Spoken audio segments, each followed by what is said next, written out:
मदरसे, वैदिक पाठशाळा आणि धार्मिक शिक्षण देणाऱ्या संस्थांमध्येही शिक्षक पात्रता परीक्षा अर्थात टीईटी बंधनकारक करण्याची मागणी करण्यात आली आहे. महाराष्ट्र राज्य अल्पसंख्याक आयोगाचे अध्यक्ष प्यारे खान यांनी या संदर्भात सर्वोच्च न्यायालयात जनहित याचिका दाखल केली आहे.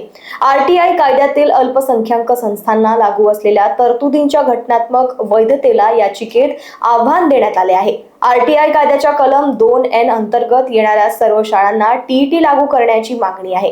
2012च्या दुरुस्तीनुसार धार्मिक शिक्षण देणाऱ्या काही संस्थांना आरटीईतून वगळण्यात आल्याने विद्यार्थ्यांमध्ये भेदभाव होत असल्याचा दावा याचिकेत करण्यात आलाय. सर्वोच्च न्यायालयाने याचिका संबंधित प्रकरणासोबत जोडण्याचे निर्देश दिले आहेत. देखिए, सबसे पहले तो मैं माननीय सुप्रीम कोर्ट का धन्यवाद करता हूं कि उन्होंने मेरी जो याचिका है उसको एक्सेप्ट किया और चीफ जस्टिस ऑफ इंडिया के पास उसको भेजा।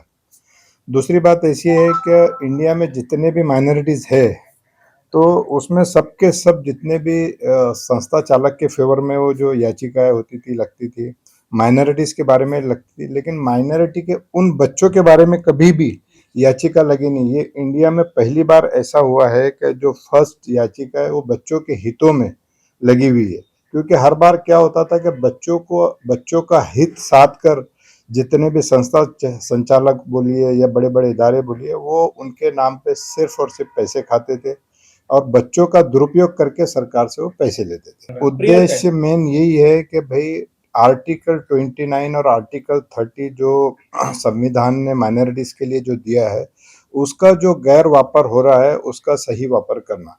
बच्चों के हितों में ये याचिका इसलिए डाली गई है कि जो बच्चों को पढ़ाने वाला जो टीचर होता है, जो आर्टिकल 29-30 जो बोलता है कि उनको टीचर अपॉइंट करने के जो पावर्स है, तो वो संस्था संचालक जो भी है वो ये करते हैं कि अपने परिवार से अपने दोस्तों को ही उसी स्कूल में रख लेते हैं।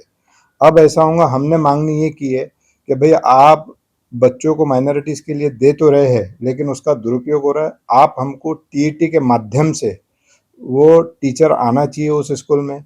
और दूसरा हमने ये भी मांगनी की है क्या हर स्कूल में ट्रांसफ़र पॉलिसी आनी चाहिए, क्योंकि कोई भी व्यक्ति कोई भी संस्था संचालक जो है वो अपने परिवार के किसी भी लोगों को उस स्कूल में रख ना सके। अब टीईटी के माध्यम से यदि अगर टीचर आता है तो वो अच्छा टीचर होगा और बच्चों की जो शिक्षा है वो अच्छी होगी। हाँ बिल्कुल, देखिए क्या जितने भी मैंने जब सर्वे किया, जब मैं अल्पसंख्यक आयोग का अध्यक्ष बना, चेयरमैन बना, तो मैंने जब इसका सर्वे किया तो सारी जितनी भी महाराष्ट्र के स्कूलों को मैंने जब चेक करना चालू किया तो उसमें 98% जो लोग हैं वो उनके नातेवाईकी है, उनके रिश्तेदार है, कोई उनका बेटा है, उनकी बहू है, उनका भाई है, उनके मामा है। तो ये सब स्कूल चला रहे हैं, उनको बच्चों से, बच्चों की शिक्षा से कोई लेना देना नहीं है।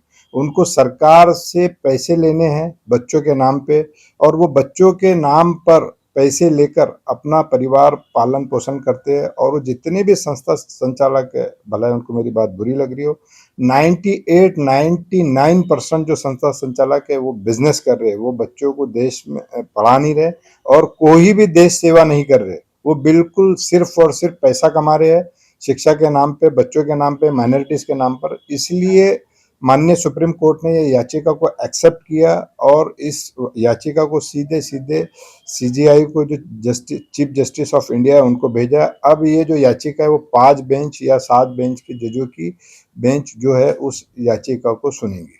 नहीं, सभी माइनॉरिटी के स्कूल है, जितनी भी माइनॉरिटी के स्कूल है, जैसा महाराष्ट्र में अगर आप देखें तो 8,500 स्कूल है और इंडिया में तो काफ़ी सारी होंगी जो सरकार से फंड लेते हैं माइनॉरिटीज़ के नाम पर और उसका जो दुरुपयोग करते हैं, उनके खिलाफ ये याचिका है। याचिका ये उन बच्चों के फेवर में है और उन संस्थाओं के खिलाफ है जो बच्चों के नाम पर, माइनॉरिटी के बच्चों के नाम पर सिर्फ और सिर्फ धंधा कर रहे, उनके खिलाफ है ये।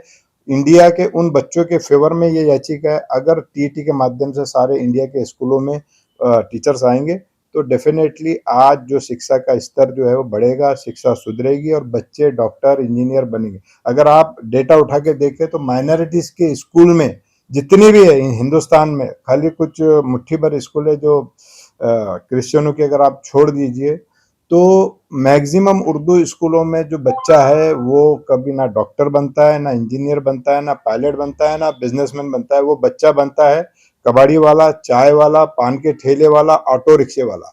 तो इसके लिए हमने ये याचिका डाली। नहीं, जितनी भी हमको जो दत्ता जी थे, जो जजेस थे, उन्होंने बताया कि जितनी भी जो याचिकाएं डली है वो सारी की सारी माइनॉरिटीज के फेवर में, संस्थाओं के फेवर में।